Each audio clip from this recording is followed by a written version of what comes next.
be argued that even though you guys contribute the success of this nation to capitalism and the Constitution, etc., a lot of people can argue that it can be mostly attributed to the labor of the minorities that we've Nobody can make that argument.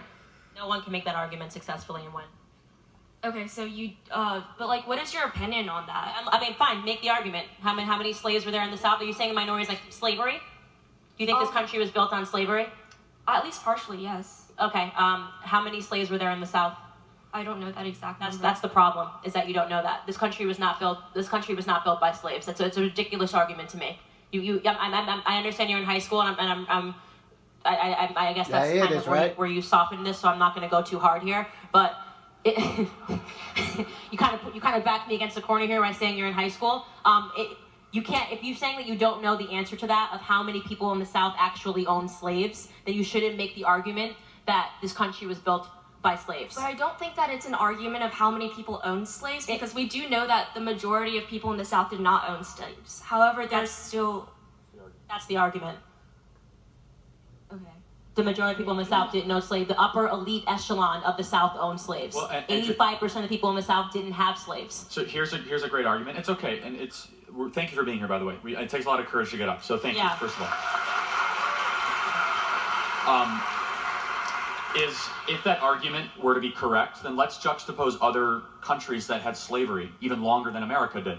They still have them in Africa. How's Africa doing as a continent? We can go in any country. They always had slaves in Africa, and they still have a slave trade in Africa. And all the countries that have it aren't doing great. So if slavery contributes to a productive society, then how come all the societies that have slaves aren't doing amazingly? Not only is slavery one of the greatest evils in human history, but it actually doesn't make a country richer. It's actually really interesting.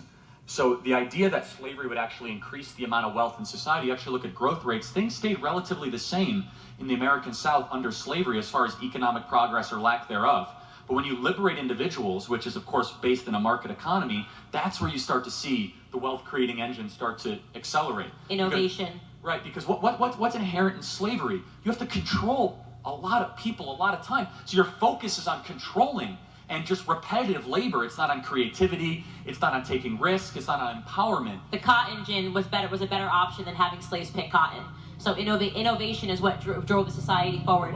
If you really want to talk about it, you're talking about the people like Vanderbilt, Andrew Carnegie. These are the people, the men that built America. J.P. Morgan. It's one of the most, I don't want to say ridiculous, but it's not the right argument to make that this country was built by slaves. But also nobody's making the argument that America has not done things wrong. But that's why I posed the question to you guys about your grandparents, and I would pose it to you guys as well. I mean, if you really just think about your grandparents for a second, because think about it, we've done things wrong in America. We had slavery, we had Japanese internment camps, women couldn't vote, gay people could get married. I mean, we could go on and on of the litany of things that have been wrong throughout time, and guess what? They've consistently been corrected. We've consistently bent. We've consistently bent. Thank you, Charlie. He's my sidekick now. But that really is what it is. That nobody's saying that things have not been bad. No one's saying things have not been perfect. The founders, who you said earlier, the Constitution is the greatest political document of all time. I absolutely agree. Guess what? Many of the founders owned slaves. We have to be able to really understand that they were men of their time, and that nobody's perfect, and that time changes things. So the arc here has bent towards equality and goodness, and I think that's what we have to focus on. Not that there weren't moments throughout time where we did things wrong. And judges society and how it identifies problems and fixes them. Yeah. And so you use another example right now, the country of Brunei, or the country of Saudi Arabia. So if Dave went to Saudi Arabia right now, he'd be killed. No, I'm not exaggerating. This is not a joke. He lands in Riyadh, they would kill him because he's gay. And so their inability to improve over time is not excellence, it's not greatness. Our ability as a country to say, whoa, we're not doing something right here. We have a moral compass that's being violated. How do we fix it? That's a really amazing mark. That corrective mechanism is something that is really beautiful and really exceptional. Well, I would also say that even if your original premise was correct and America was born out of some sort of evil thing, let's just pretend for a moment that was correct.